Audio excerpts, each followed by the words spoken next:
So thank you, Tonya, and many thanks to the organizers for the great honor of addressing such an audience, one which, to be perfectly frank, I find quite intimidating.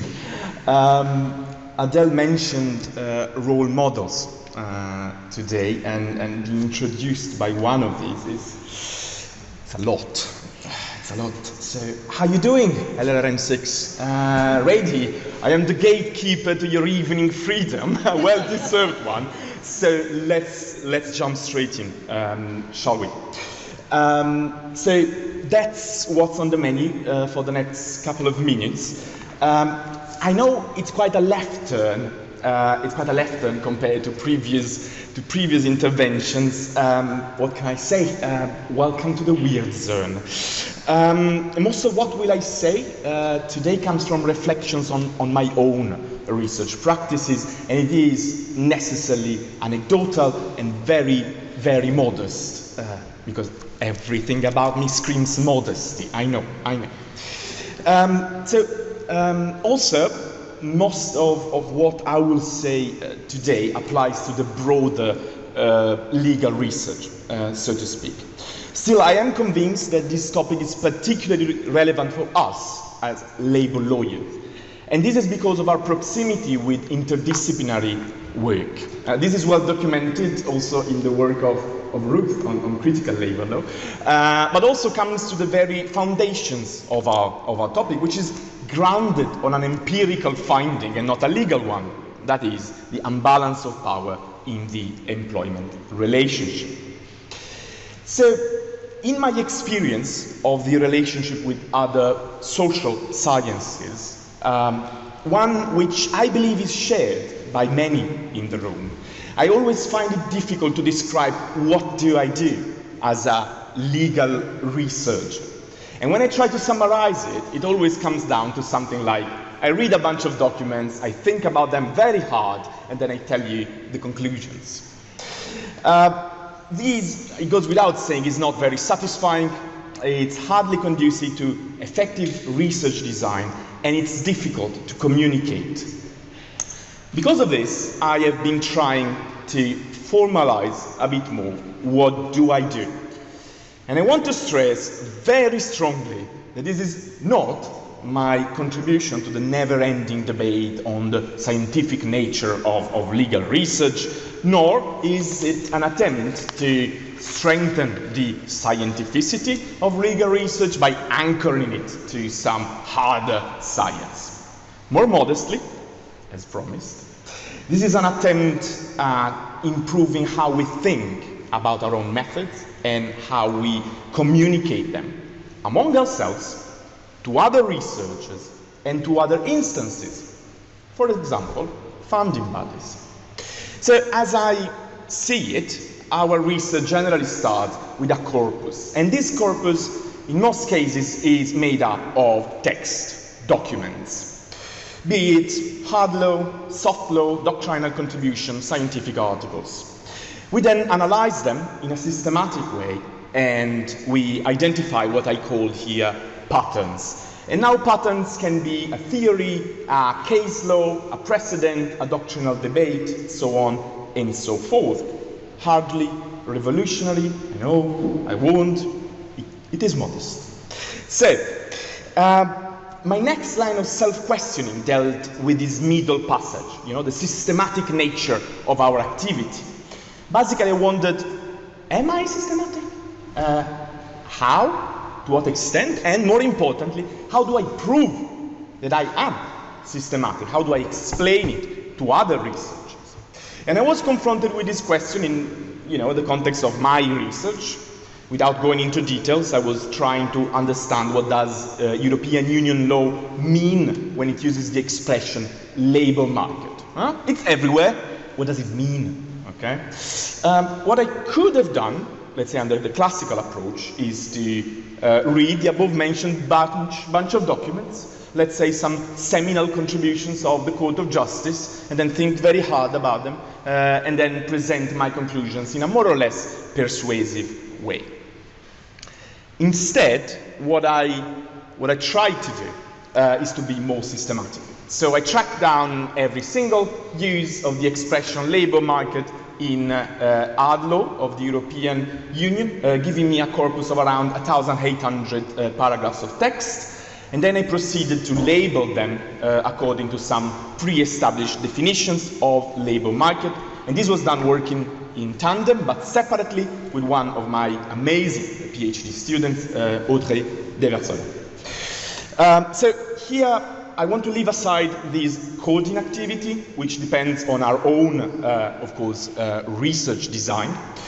And I want to focus on the activity of corpus construction and the way in which we tried to make it explicit and especially communicable. And again, this is all anecdotal, but I try to generalize my steps to propose a sort of protocol for systematic document analysis in legal research. It all starts the usual way with a research question, theorization, theoretical frameworks, and so on. You know the drill, so I will not say more on step 0. So now step 1 deals with the search query itself. Here we note down which databases were used, which actual search query was used, and or keywords, which options were used, and easy to forget, the date on which the search query was submitted. All this information, as well as the rest of the information I will detail on the next steps, is to be communicated to the reader, to your colleagues, to eventually other instances. This will give us our first corpus and 1. The second step is to start refining this concept by defining what is a duplicate. Now, it might seem very easy, but it actually depends on your research design. For instance, a decision might be reported both in its online version and then in the published version in the official journal. Pretty easy, that looks like a duplicate. But then you could also consider a duplicate a journal article by the same author on the same topic, more or less in the same time frame. You know, we are just repeating ourselves. So maybe that is a duplicate. But suppose your research design is to track the importance of a given topic in academic debate over a certain amount of time, then maybe the same article, let's say similar article, published twice, it's still a sign of relevance for the topic. So again, you need to define what duplicate means and how do you handle them. At the end of this step, normally the number of items in your corpus will have reduced, giving us N2.